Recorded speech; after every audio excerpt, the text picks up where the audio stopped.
मराठी माध्यमाचं college introduction वगैरे English मध्ये ऐकल्यानंतर मला थोडं वाटलं की कसं आपलं होणार.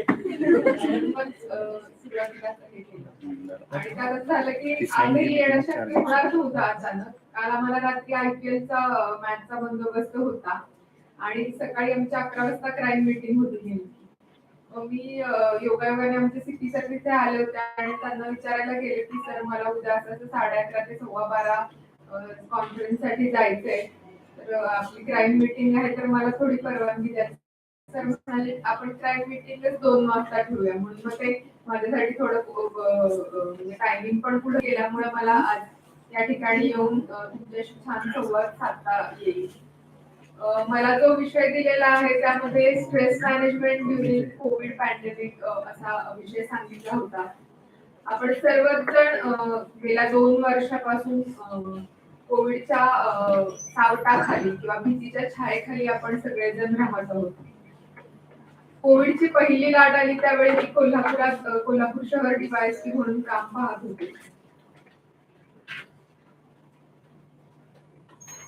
आणि दुसऱ्या लाटेमध्ये मात्र मी इथं पिंपरी चिंचवडला क्राईम SP म्हणून सुरुवातीला काम पाहत होते. म्हणजे माझे जे अनुभव आहेत ते कोल्हापूर आणि पिंपरी चिंचवड अशा दोन्ही ठिकाणचे मी अनुभव शेअर करीन आपल्याशी. त्यामध्ये कोल्हापूरचे खूप जास्त हे होते कारण त्यावेळी मला ऍक्च्युअल मी ग्राउंडवर थांबून लोकांमध्ये जाऊन काम केलेलं आहे. त्यामुळे ते अनुभव असे आहेत की आता मी येताना गाडीमध्ये जेव्हा विचार करत होते त्या काळाचा चित्र एकदम झरझर डोळ्यासमोरून गेली आणि एक पोटामध्ये असं छोटा गोळा आल्यासारखं झालं किंवा भीतीची एक लहर आल्यासारखं झालं. आपल्या सर्वांच्याच बाबतीत म्हणजे कोविडच्या आपण जेव्हा आठवणी काढतो तेव्हा असं होत असेल मला वाटतं. आता नुकतंच आपल्याला 2 एप्रिल पासून मास्क पासून मुक्ती सगळ्यांना मिळालेली आहे. त्यामुळे सगळेजण खूप खुश आहेत, चांगलं हे करतात आणि इतक्यातच काल नवीन बातमी आली की नवीन व्हेरियंटचा रुग्ण मुंबईमध्ये सापडला. म्हणजे हे असं आहे की आपल्याला ह्या चक्रातून कदाचित कधी बाहेर पडता येते काय माहिती. तर ज्यावेळी आपल्याला सर्वांना माहिती आहे की 21 मार्चला आपल्याकडे 2020 साली जनता कर्फ्यू हे करण्यात आला होता, त्यावेळेस आपण सर्वजण त्यावेळी मला वाटतं की ते सुरुवात होती की संध्याकाळच्या वेळी टाळ्या थाळ्या वाजून ते जे फ्रंटलाईन वर्कर्स आहेत, सफाई कर्मचारी, डॉक्टर्स, पोलीस किंवा जे बाहेर काम करणारे सर्वच जण आहेत अशा सर्वांच्या प्रति कृतज्ञता व्यक्त करण्याचा त्या दिवशी संध्याकाळी ते आपल्या माननीय पंतप्रधानांनी सांगितलं होतं आणि त्यावेळी तो पहिलाच दिवस होता कर्फ्यूचा आणि मला वाटतं कर्फ्यू नंतर काही दिवसांनी ते सांगितलं होतं. जनता कर्फ्यू 1 दिवसासाठी पाळायचा होता त्यावेळी लोक खूप उत्साहात होते. सगळ्यांनी आवाहन केलं होतं. आम्ही सुद्धा पोलीस म्हणून खूप बंदोबस्त लावला होता की कुणी बाहेर आलं नाही पाहिजे. पण सुरुवात अशी झाली होती की पहिलाच दिवस होता कर्फ्यूचा आणि लोक कर्फ्यू कसा आहे बघायला बाहेर पडले. म्हणजे आपल्याकडे कुठल्याही गोष्टीचं कुतूहल असेल, कशाचं कौतुक असेल आपण सांगू शकत नाही. म्हणजे आम्हाला ती गर्दी हटवण्यासाठी जास्त मेहनत करावी लागली आणि तो पहिला दिवस आपला चांगल्या पद्धतीने पार पडला. त्याच्यासाठी आम्ही आपले जे FM वरतीचे जे जॉकी असतात, रेडिओ जॉकी, त्यांच्याकडून खास ऑडिओ क्लिप्स बनवून घेतल्या. आम्ही वेगवेगळ्या चौकांमध्ये भोंगे लावले होते कोल्हापुरात आणि लोकांना मी आवाहन करत होतो की जनता कर्फ्यू आहे आणि तुम्हाला सकाळी 7 ते संध्याकाळी 6 पर्यंत घराच्या बाहेर पडायचं नाहीये आणि तुम्ही येऊ नका, पोलीस कारवाई करतील वगैरे असं. आणि तो जनता कर्फ्यू संपतोय तोपर्यंत असं आलं की आता इथून पुढे असणारच आहे हा सलग म्हणून. त्यावेळी मात्र असं झालं की म्हणजे आम्ही पोलिसांना पण ह्यातलं काही माहिती नव्हतं की कोरोना काय आहे किंवा काय. पण कर्फ्यू म्हटलं की आमच्यातले काही पोलीस खूप खुश झाले, अरे वा कर्फ्यू. कारण ते पूर्वी ऐकलेलं असायचं की जेव्हा केव्हा दंगल होते किंवा काही कायदा सुव्यवस्थेचा प्रश्न निर्माण होतो त्यावेळी कर्फ्यू लावतात, म्हणजे संचारबंदी लावतात, कुणी घराच्या बाहेर पडायचं नाही. पडलं की पोलीस त्यांना मस्त प्रसाद देतात. त्यामुळे बऱ्याच पोलिसांना काही ती हौस किंवा ती इच्छा मनात राहिली असेल किंवा काही माहिती नाही, पण त्यांना कर्फ्यू म्हटलं की मग ते जे बंदोबस्ताचेच पोलीस होते मीही खात्यात नवीनच होते, म्हणजे एवढे काही अनुभव नव्हते, कर्फ्यू कधी अनुभवलेलाच नव्हता. मग त्यावेळी मात्र मग ते म्हटलं का कर्फ्यू असणार म्हणजे सगळे पॉवर्स आपल्याला येणार आणि मग कोण दिसलं की आपण मस्त त्यांना प्रसाद द्यायचा. आणि योगायोगाने झालंही तसंच. काय म्हणजे सुरुवातीचे 2-4 दिवस असं झालं की जे लोक बाहेर पडायचे त्यांना भरपूर पोलीस प्रसाद देतानाचे व्हिडिओ मीडियावरती वेगवेगळ्या सोशल मीडियावरती व्हायरल झाले आणि मग आमच्या वरिष्ठ पातळीवरून एकदम कडक आदेश आले की नागरिकांना कुणीही मारायचं नाहीये आणि सांगायचं होतं. पण लोक असं होतं की त्यांना तीच भाषा कळत होती त्या काळामध्ये. म्हणजे आपल्याकडे सगळी दुकानं बंद होती, सगळ्यांनी घरात बसायचं आहे, बाहेर पडायचं नाहीये सांगितलं असताना सुद्धा लोक मुद्दाम काहीतरी कारण काढून बाहेर येणार. त्याच्यामध्ये जे सूट दिलेल्या ज्या गोष्टी होत्या त्याच्यासाठी खास बाहेर येणार. म्हणजे आता जर आपण भाजी मंडळात जाऊन बघितल्या तर तिथं कुणी नसतं. पण ज्यावेळी कोविडमध्ये भाजी मंडळ होता तेव्हा इतक्या गच्च भरून असायच्या आणि लोक रोज भाजी घ्यायला यायचे आणि भाजी घ्यायला म्हणजे त्यानिमित्ताने त्यांना घराच्या बाहेर पडायला मिळायचं आणि त्यासाठी ते रोज बाहेर येऊन गर्दी करायचे. आम्ही त्यासाठी जे भाजी विक्रेते आहेत त्यांच्यामध्ये 5-5 फुटाचं अंतर ठेवून त्यांचे पूर्ण स्पॉट्स असे गोल गोल आखून आणि त्यांच्या समोर लोक लाईन मध्ये उभे राहतील असे चौकोन आखून घेतले होते नगरपालिकेकडून. पण त्याचं काही पालन होताना दिसत नव्हतं. कारण एकत्र जाऊन भाजी घेताना हे ते लोकांचा संपर्क यायचा आणि त्याच्यातून सुद्धा प्रसार होऊ शकत असायचा. म्हणून आम्ही खूप त्यामध्ये लोकांना विनंत्या करायचो पण ते ऐकायचे नाहीत. मग हळूहळू असे आदेश निघाले की लोकांना त्यांची दुचाकी आणि चारचाकी वापरायला बंदी होती. मग जेव्हा हा भाजीपाला घ्यायला लोक यायचे तेव्हा मग ते गाड्या सगळे कुठेतरी लावायचे. मग आम्ही जायचो अचानक आणि आमच्याकडे क्रेन असायची. मग ह्यांच्या टू व्हीलर, फोर व्हीलर आम्ही टो करून त्या गाड्या भरभरून आमचं मुख्यालयाचं पूर्ण ग्राउंड भरून गेलं. इतक्या लोकांच्या टू व्हीलर आम्ही पकडून नेल्या होत्या. त्यातलं म्हणजे हद्द तर अशी की नंतर थोडं कमी झाल्यानंतर आम्ही लोकांना त्या परत दिल्या. म्हणजे एका दिवशी 100 लोक येतील असं वाटत वाटत आम्ही परत नेल्या तरी जवळपास 200-250 गाड्या न्यायलाच कुणी आलं नाही. त्या कदाचित चोरीच्या असतील किंवा ते कुठे गेले असतील किंवा काय माहिती नाही पण त्या बरेच दिवस गाड्या तशाच पडून होत्या आमच्याकडे. योगायोगाने बरेच दिवस कोल्हापुरात कोविडचा एकही रुग्ण नव्हता. म्हणजे त्यामध्ये आम्ही म्हणजे हे वाटायचं आम्हाला की अरे वा आपण चांगलं कंट्रोल केलंय त्यामुळे काही यामध्ये रुग्ण नाही. पण एकदा पहिला रुग्ण सापडला. जेव्हा ती बातमी आली ना म्हणजे ती फिलिंग अजून आहे की पहिला रुग्ण सापडला. तेव्हा तिथे जायला कोणच तयार नव्हतं. म्हणजे एका कुटुंबामध्ये त्या महिलेचा भाऊ पुण्यावरून आला होता. रेल्वेने आला होता आणि येऊन त्यांच्या घरी राहिला आणि तो पॉझिटिव्ह निघाला. त्याला थोडासा त्रास होत होता म्हणून दवाखान्यात चेक केलं तर तो पॉझिटिव्ह निघाला. त्यांच्या घरी त्या एक छोटं 3 महिन्यांचं बाळ त्या महिलेचे म्हणजे मुलगा, सून, तिचा भाऊ आणि तिचे मिस्टर. त्या महिलेचा एक मुलगा डेंग्यूने आधीच 6 महिन्यापूर्वी वारला होता आणि त्यांच्या घरातच हा पहिला पेशंट निघाला.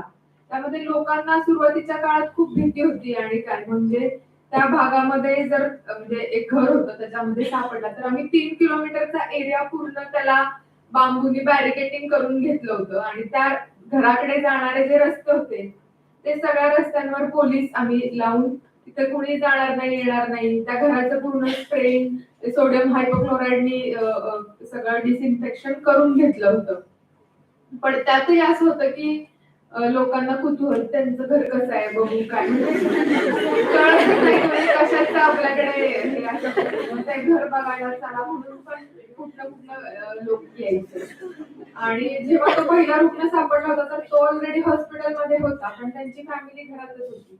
मग त्यांना नेण्यासाठी आम्ही अँब्युलन्स बोलवण्यासाठी आम्ही तिथं गेलो. त्या ठिकाणी आमचे पोलीस अधीक्षक, अप्पर पोलीस अधीक्षक, मी, आमचे पीआय वगैरे असे 5-6 आम्ही होतो पोलीस. आणि त्या ठिकाणी अँब्युलन्स आली. अँब्युलन्स चालवणारा जो ड्रायव्हर होता आणि त्याच्यासोबत एक डॉक्टर होते. ते म्हटले आम्ही गाडीतनं उतरणार नाही. पहिला रुग्ण आणि ते म्हटले आम्ही उतरणार नाही आमचं नाही आम्ही फक्त न्यायला आलो आम्हाला काही त्याचं हे नाही म्हणजे खूप भीतीचं वातावरण होतं आणि आमच्याकडे त्यावेळी मास्क पण नव्हते. म्हणजे सुरुवातच होती हे करावं कळत नव्हतं. मग तरी आम्ही त्यांना कसं कसं त्या छोट्या बाळाचे त्या त्यांना सगळ्यांना ऍम्ब्युलन्स मध्ये बसवून हॉस्पिटलला पाठवून दिलं. त्यामध्ये असं होतं की जिल्ह्यांमध्ये आंतरजिल्हा प्रवासाला बंदी होती आणि म्हणजे फक्त ते पास द्यायचं पोलिसांच्या हातामध्ये होतं. मग कोल्हापूर जिल्ह्याच्या एंट्री पॉइंटला टोल नाका म्हणजे जिथं टोल नाका होता त्या ठिकाणी सगळीकडे चेकिंग पॉइंट्स लावलेले आणि तिथे खूप साऱ्या लांब गाड्या लागल्या होत्या आणि कारण प्रत्येक वाहन चेक करून कोण कुठे चाललंय, कशासाठी चाललंय, त्यांच्याकडे व्हॅलिड पास आहे का नाही, ह्या प्रत्येक गोष्टीचं चेकिंग होत होतं. आणि कोल्हापूर जिल्हाधिकाऱ्यांनी जिल्ह्यामध्ये प्रवेश करणाऱ्या प्रत्येक व्यक्तीचं आरटीपीसीआर बंधनकारक केलं होतं. म्हणजे जो व्यक्ती जिल्ह्यामध्ये येणार आहे त्याने आधी हॉस्पिटलला जायचं. म्हणजे तिथे सीपीआर हॉस्पिटल आहे, डीवाय पाटील हॉस्पिटल आहे आणि अजून एक दोन हॉस्पिटल्स आहेत, त्यांना डेसिग्नेट केलं होतं. त्या ठिकाणी जायचं, तिथे स्वॅब द्यायचा. स्वॅबचे रिपोर्ट येईपर्यंत त्यांच्यासाठी काही सोय केली होती आम्ही, मंगल कार्यालय, वसतिगृह वगैरे घेतली होती. त्या ठिकाणी त्यांनी राहायचं. रिपोर्ट निगेटिव्ह आला कीच मग त्यांनी आत जायचं. ह्या काळात पोलिसांवर प्रचंड ताण होता. म्हणजे जे येणारे लोक आहेत ते काही ऐकण्याच्या मनस्थितीत नसायचे. म्हणजे आम्हाला काय झालंय, आम्हाला काय इथे ठेवलंय, इथे आम्हाला सोयी सुविधा नाहीये. तिथे काही लोकांच्या काही वस्तू चोरीला गेल्या, काही मुलींच्या बाबतीत छेडछाड झाली. म्हणजे प्रत्येक स्पॉटला म्हणजे पोलीस होते. मला वाटायचं की अजून किती पाहिजेत पोलीस. म्हणजे सगळीकडे आता बाजारपेठा नियंत्रण करणं, जे कंटेनमेंट झोन आहेत त्यांच्याकडे येणारे जाणारे रस्ते बंद करणं, त्या ठिकाणी जिथं हॉस्पिटलला आरटीपीसीआर टेस्टिंग चालू आहे त्या ठिकाणी पोलीस, जिथे वसतिगृहात लोकांची राहायची सोय केली आहे त्या ठिकाणी पोलीस, चेक नाक्यावरती जिथे जिल्ह्याचे एंट्री पॉइंट आहेत, एक्झिट पॉइंट आहेत त्या ठिकाणी सुद्धा पोलीस होते. आणि हे करत असताना ते म्हणजे असं होतं की 8-8 तासांच्या आम्ही 3 शिफ्ट लावल्या होत्या आणि पोलीस ज्यावेळी घराच्या बाहेर पडायचे तेव्हा त्यांच्या घरातल्यांना माहिती नसायची की हे परत कसे येतील, म्हणजे स्वतः इन्फेक्शन घेऊन येतील किंवा काय. आणि म्हणजे आमच्याकडे असे व्हिडिओज आहेत की लोकांना म्हणजे आमच्या पोलीस लोकांना ते ड्युटीवरून आल्यानंतर घराच्या बाहेर त्यांच्या घरातले आत घ्यायचे नाही, बाहेरच उभे करायचे, त्यांच्यासाठी पाणी, साबण आणि सॅनिटायझर सगळं देऊन त्यांनी बाहेरच युनिफॉर्म तो काढायचा, आपला युनिफॉर्म धुवायचा, बाहेरच आंघोळ करायची आणि मगच आत यायचं. असं रोज रोज चालायचं. आपण 1 दिवस, 2 दिवस, 4 दिवस करू, पण ह्या दरम्यानच्या काळात हे अशा प्रकारच्या गोष्टी रोज व्हायच्या. आणि पोलिसांच्या घरातही लहान बाळं होती, त्यांचे वृद्ध आई वडील होते आणि घरं मात्र आमची इतकी छोटी की एक हॉल आणि एक किचन, म्हणजे 1 रूम किचन किंवा फार फार तर 1 बीएचके अशा अशा घरांमध्ये आमच्या लोकांनी राहून हा चांगल्या पद्धतीने बंदोबस्त केला. आणि निश्चित समाजामध्ये कोविडमध्ये पोलिसांनी जे काम केलं त्याच्याबद्दल म्हणजे लोकांनी खूप पोलिसांना डोक्यावरती घेतलं. म्हणजे काम करताना आम्ही हेही पाहिलंय की त्यावेळी सगळीच दुकानं बंद असायची आणि जे बंदोबस्ताला पोलीस आहेत त्यांचे खायचे प्यायचे सुद्धा वांदे असायचे. मग अशा वेळी कोल्हापुरात खूप दानशूर लोक आहेत, ते बाहेर पडले आणि मग आमच्या लोकांच्या जेवणाची सोय, पाणी, त्यांना कोण ताक घेऊन यायचं, सरबत घेऊन यायचं, अशा पद्धतीने. पण त्यातही परत पर्यटन सुरू झालं. आम्ही पाण्याच्या बाटल्या ठेवायच्या 4-5, आपली गाडी काढायची आणि फिरायची. अडवलं कुणी तर हे काय पाणी वाटायला चाललं, हे काय ताक वाटायला चाललं, म्हणजे त्याच्यासाठी जायचे. यामध्ये लोकांना कुठल्याही प्रकारे घराबाहेर पडायला बंदी दिली होती, तर लोक आपल्या मेडिकलच्या फाईल कुठल्या कुठल्या जुन्या काढायचे, कुणाच्याही औषध आणायला चाललोय, म्हणजे कारण तर इतकी गमतीशीर होती. आणि त्यात मी एक व्हिडिओ पण केला होता, कदाचित तो युट्यूब वरती पण आहे, की लोकांना घराबाहेर पडू नका सांगितलं की मग सगळ्यांना एक्सरसाइज करू वाटतो, मॉर्निंग वॉकला जाऊ वाटतं आणि मग रोज सकाळी लोक गर्दी करणार ग्राउंड वरती किंवा फिरायला जाणार, चालायला जाणार, सायकल. अशा वेळी आम्ही सुद्धा मग पहाटे उठून एकदा गेलो होतो. त्यामध्ये सोबत म्हणजे एक मोठी आम्ही टिंगरा गाडीच घेऊन गेलो होतो. जे सापडले ते त्या गाडीमध्ये आम्ही भरून आणले होते पोलीस स्टेशनला. त्यात असं होतं की त्यात डॉक्टर्स म्हणजे जे उच्च शिक्षित लोक आहेत ते पण त्यावेळी तिथे होते. एक असं तर एक महिला होती, तिने तर नावच खोटं सांगितलं होतं तिचं. तिला नाव विचारलं तुझं काय, व्हिडिओ आहे म्हणजे तो व्हिडिओ मध्ये तिला विचारलं की नाव काय आहे तुझं, तर तिने ते चुकीचं नाव सांगितलं. आणि असं झालं की तो व्हिडिओ खूप मीडियाने चालवला, म्हणजे सगळ्या न्यूज चॅनलवरती ती महिला आणि तिने तिचं खोटं नाव सांगितलं वगैरे आणि ते सांगतानाचे व्हिडिओ होते. आणि ते असं झालं योगायोगाने 2-3 दिवसांनी मला भेटली. ती मला म्हटली, की "मॅडम तुमच्यामुळं मला म्हणजे नाही का आता मी बाहेर पण फिरू शकत नाही, की सगळीकडे माझं हे झालंय, मी खोटं नाव सांगितलं हे." तर असं सुद्धा लोक करतात. आणि त्यामध्ये कोथिंबीर आणायला बाहेर चाललो, दूध पिशवी आणायला चाललो. मी खूप क्षुल्लक कारणाने म्हणजे आम्हाला कळत नाही, की स्वतःच्या जीवापेक्षा ह्या गोष्टी प्रिय आहेत का? म्हणजे एक दिवस आपण भाजीमध्ये कोथिंबीर नाही टाकली किंवा एक दिवस चहा नाही पिलो, तर काय फरक पडणार आहे? म्हणजे हे लोकांमध्ये आपल्या तेवढी जागरूकता आणणं गरजेचं आहे. कारण आपण पाश्चिमात्य देशांमध्ये जेव्हा पाहतो, की लॉकडाऊन आहे कडक आहे, रस्ते पूर्ण सुनसान आणि कोणच नसतं त्या ठिकाणी. अशा पद्धतीचं आपल्याकडे मात्र होताना दिसत नाही. यामध्ये ज्यावेळी कोविड झालेल्या लोकांची जेव्हा डेथ झाली तेव्हा सुद्धा बरेचदा आम्हाला अडचणी आल्या, की त्याचे जे नातेवाईक आहेत ते कोणच ते बॉडी ताब्यात घ्यायला तयार नसायचे किंवा ते संस्कार करायला कोणी यायला पुढे तयार नसायचं. अशा वेळी सुद्धा पोलिसांनीच बऱ्याच एनजीओच्या मदतीने किंवा काही ठिकाणी स्वतःच त्यांनी त्यांचे अंत्यसंस्कार सुद्धा केलेले आहेत.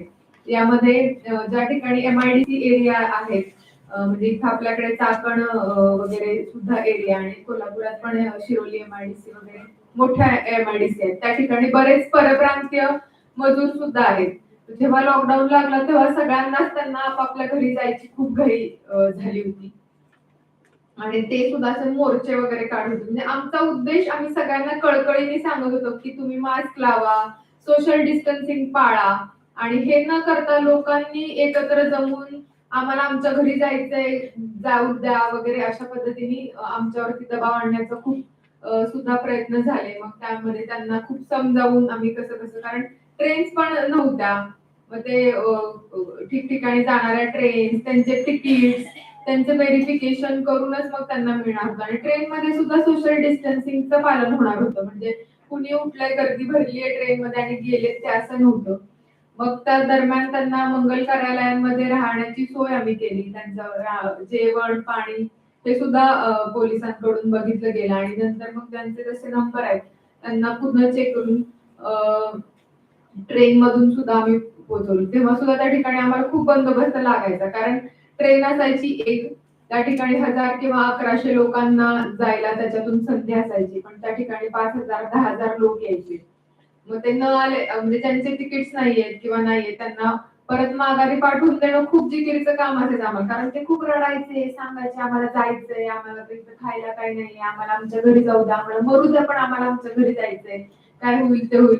म्हणजे ह्यामध्ये खूप आम्हाला म्हणजे स्वतः आम्ही इमोशनल डायलेमामध्ये असायचो, की नक्की आम्ही करू तर काय करू? आपल्या मनाला एक गोष्ट पटते आणि आपल्याला नियमानुसार एक गोष्ट करावी लागते. यामध्ये मला खूपदा असं वाटतं, की जे भाजी विक्रेते वगैरे असायचे, ते शेतातून काढलेला माल असायचा आणि त्यांना ठराविक वेळातच तो विकायला अलाउड असायचा. मग ते म्हणायचे, की थोडा वेळ अजून बसतो की, थोडा वेळ बसू द्या. पण त्यानंतर लोकांना संचारबंदी आहे, त्याच्यानंतर लोक येऊ शकणार नाही. तर त्यांनी म्हणजे पटकन संपून आपापल्या घरी जावं हे वाटायचं. पण त्याच वेळी एक शेतकऱ्याची मुलगी म्हणून असं पण वाटायचं, की त्यांचा माल तो खराब व्हायला नको. त्यांनी एवढा कष्ट केलाय तर त्यांना थोडे त्याचे पैसे मिळावेत, असं सुद्धा वाटायचं. त्यामुळं ते सुद्धा एक आमच्या दृष्टीने चॅलेंज होतं. यामध्ये जे मार्केट कमिटीचे मोठे-मोठे कृषी उत्पन्न बाजार समित्या आहेत. तसं मोठं मार्केट आपल्याकडे मोशीला आहे, मार्केट यार्डला आहे, गुलटेकडी मार्केट यार्ड किंवा मार्केट आहे. त्या ठिकाणी सगळा कोकणातला तेव्हा नेमका होता आंब्यांचा सीझन होता, आंबे आणि लोकांना खूप आंबे, फळं खायची इच्छा. मग ते मार्केट यार्डला लोकं यायला मिळावं. तर आम्ही काय केलं होतं, की तिथे सुद्धा जेव्हा बंदोबस्त लावला होता, तेव्हा जे व्यापारी आहेत त्यांनाच त्या ठिकाणी यायला अलाउड होतं. तर खूप लोकांनी स्वतःचा भाजीपाल्याचा व्यवसाय त्या निमित्ताने सुरू केला. म्हणजे दोघा-तिघात मिळून एखादी टमटम घ्यायची आणि यायची. आणि मग तिथनं भाजीपाला घेऊन जायचा आणि आपल्या गल्लीत विकायचा. म्हणजे कुठल्या ना कुठल्या कारणाने आपल्याला घराबाहेर पडायला मिळावं यासाठी जी लोकांची तळमळ होती ती बघून खरं वाईट वाटत होतं. पण त्याचबरोबर हे पण होतं की बरेच जणांचा व्यवसाय बंद होता आणि त्यांना खायला प्यायला काही नव्हतं. त्यामुळे सुद्धा ते एक उत्पन्नाचं साधन म्हणून ह्या व्यवसायाकडे बघत होते. म्हणजे जे चालू आहेत धंदे ते करायला त्यांना मिळत होतं. बरेच लेबर्स होते त्यांना बऱ्याच स्वयंसेवी संस्थांनी धान्य वाटप किंवा जीवनावश्यक वस्तूंचं वाटप केलं. पण त्यामध्ये सुद्धा लोकांचं जे आपण वृत्ती बघतो की एकत्र सगळ्यांनी यायचं, सगळं मलाच मिळावं, दुसऱ्याला मिळू नये, अशा सुद्धा प्रवृत्तीचे बरेच लोक आपल्याला म्हणजे बघायला मिळाले.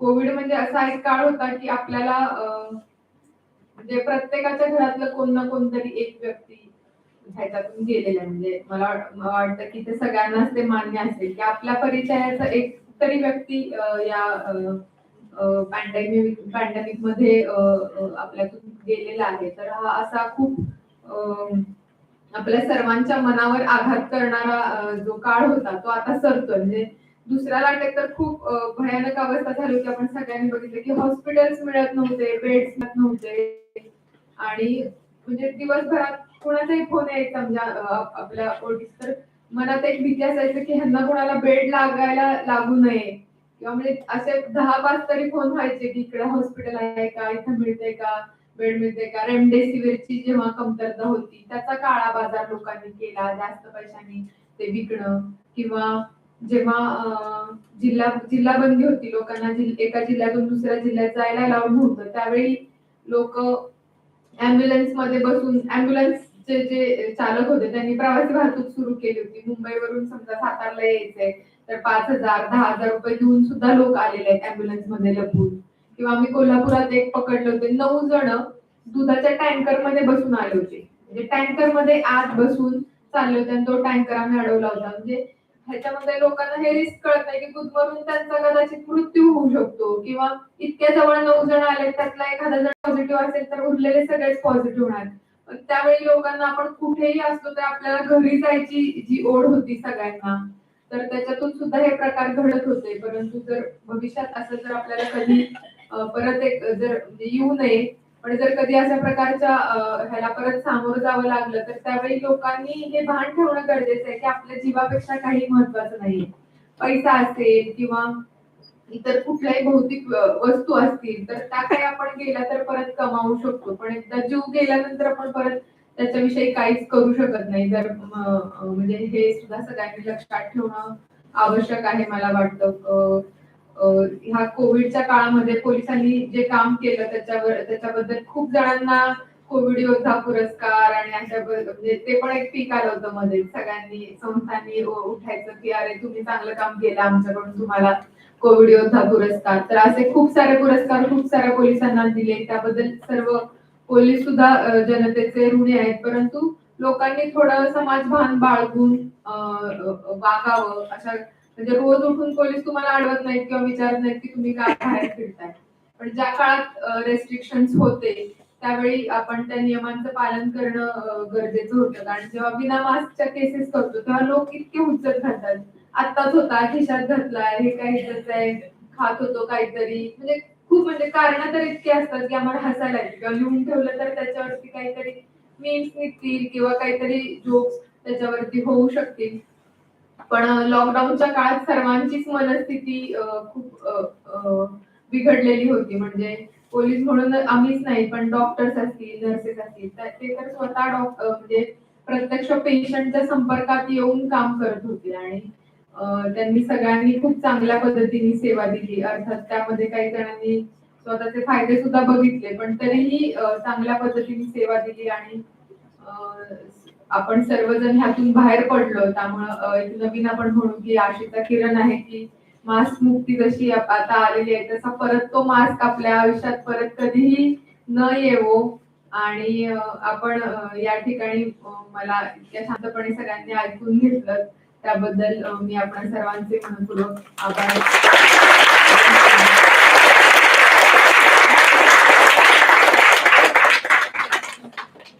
Thank you, Prerna ma'am, for creating the entire picture in front of us through the challenges faced by the police force and the dilemmas you faced as human beings while you were doing your duty. So that was remarkable. So a big round of applause to the entire police force because now it is representing the entire department. And madam, on behalf of our students and staff, we promise that we would be alert henceforth in the pandemic-like situations. Thank you so much. I now invite Mukta ma'am to please share her thoughts.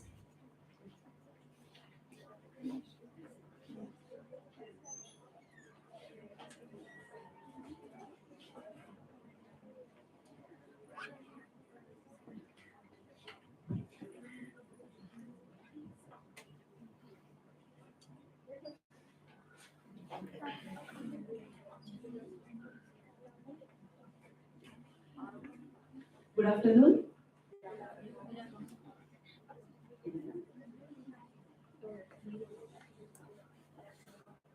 Thank you very much for inviting me for this conference. Stress management during pandemic. I think this is a very, very important topic. All of us are aware that this virus has not only affected our body, but has also affected us psychologically. As Madam was telling, all of us are affected in one way or other by this pandemic. Our family member was affected, or we were affected. There are many people, they were financially affected. So I think this is a very, very important topic which we are discussing in this conference. In Sanskrit, there is one saying, "Na bhuto na bhavishyati," a situation which has never happened in past and which will never happen in future. So I think pandemic situation was same. We can describe it in this way. I think. And when it started, nobody was quite serious about it. As Madam was said, when first Janta curfew was there, we were thinking there will be this curfew only for a day. We never thought this is going to be for 2 months, more than that, and 2, 3 years we are going to get affected by this. So we were not quite serious. Means I remember in December 2019, one day I was reading newspaper with my son, and he just told me there is some virus, it is highly contagious, and people are predicting it is going to spread throughout the world. He used the word epidemic that time because pandemic, we have never heard this word called pandemic. So I told him that these things happen only in movies, not in real life. So just don't worry about that. Even doctors were saying why you are afraid. There are more deaths by road accidents, and still why you are worried by whatever is happening in China. But I think in January 2020, first case in India it came in Kerala, and on 9th March 2020, the first case was reported in Pune. And that time all of us were quite serious. We started taking it a little bit seriously. That time, actually speaking, my younger daughter was in 10th standard, and I was more worried about her 10th standard exam. We hope her exams won't get cancelled because of this, whatever is this virus and all. So my worry was that actually. But we know how situation started changing, and we started getting more and more cases. And in Muktangan also, my center, Muktangan Rehabilitation Center, we started getting quite serious. What is going to happen? How we are going to work during such kind of situation. So I am going to speak to you about how we dealt with this situation. So my topic is.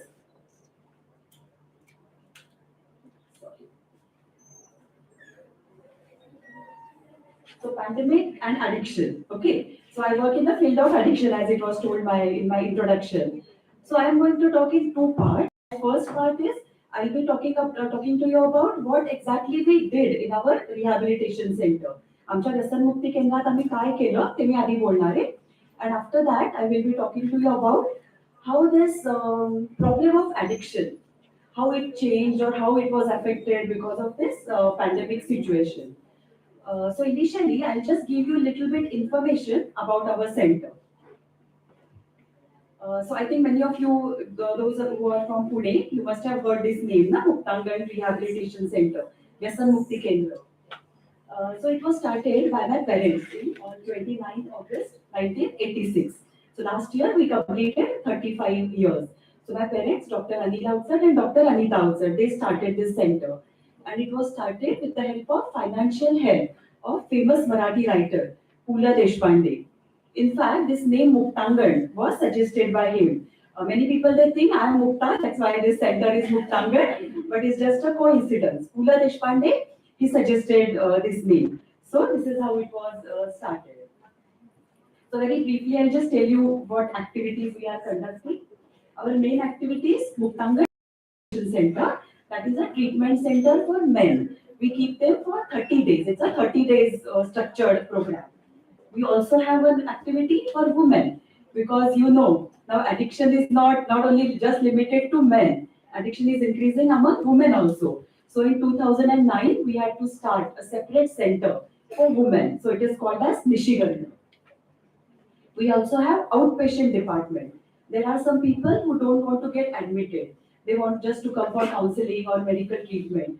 So we have this outpatient services. We have a network of 23 follow-up centers all over Maharashtra. Because as I told you, we keep the patients only for 30 days and they are drinking or using drugs for a long time, 15 years, even 20 years. So people think how they'll get benefited just by staying for 30 days. But we believe in community-based rehabilitation. They stay in the center just for 30 days. But after that, they have to keep in touch with us. So that's why we have a network of follow-up centers all over Maharashtra. We also have aftercare service. Those people who are not confident enough to go out after they have lost their jobs or they have criminal records, their education is incomplete. So they can stay in our aftercare center. It's like halfway home. They can stay inside but go out, search for job, come back at night. So it is like they stay in a kind of protected environment. Then we also have daycare facility. It is for people in Pune who have lost their jobs or those who are retired. And free time and addiction. No, if they are free, they get lot of free time. Chances of going back to their addictions are very high. So we have a daycare facility. Sahachari is support group for wives of addict. All of you are aware, like if there is addiction in the family, who in the family, they have to suffer so much. All the domestic violence is towards women, they are blamed for it. So Sahachari is support group for women. We also have regional resource and training center. Those who want to work in the field, they want some kind of training. So we have different training programs for them. We also have vocational rehabilitation. Many people they lose their jobs after during their addiction. So we help them for skill development, looking for job. We do counseling for that. And we also conduct awareness program. Like prevention is better than cure. So we conduct awareness programs in schools, colleges, different slum areas, no corporates. Yeah, and we also have corporate services. We also work closely with different industries. Now there is awareness. If there is a worker in the factory and if he's drinking, previously they just used to fire him. But now people think addiction is a disease and that this person, we should give help to that person. So that's why we have corporate services. So these are our different activities. So these are actually four areas of Muktangan work. Our main activity is giving treatment to addicts, also to rehabilitate them. Just now Prerna madam is sitting, so just one example I would like to tell you. We get many patients who are having criminal records. Because of their addiction, they are involved in criminal activities. So the person who is our coordinator, his name is Datta Shrikhande. So Datta Shrikhande is working in Muktangan for I think last 30 years now. But how he came to Muktangan, he was brought by police. He was from Thane district. तडीपार करतात ना तसं त्याला तडीपार केलं होतं Thane जिल्ह्यामधलं. So he was brought to Muktangan and then he decided to stay there. He stayed there. He was just fourth standard educated. So then he decided to complete his education. He got married. He's a bodybuilder. He started first working in kitchen of Muktangan. Because of that, he was selected for Master Chef. He's a Master Chef finalist. So many success stories we have in Muktangan.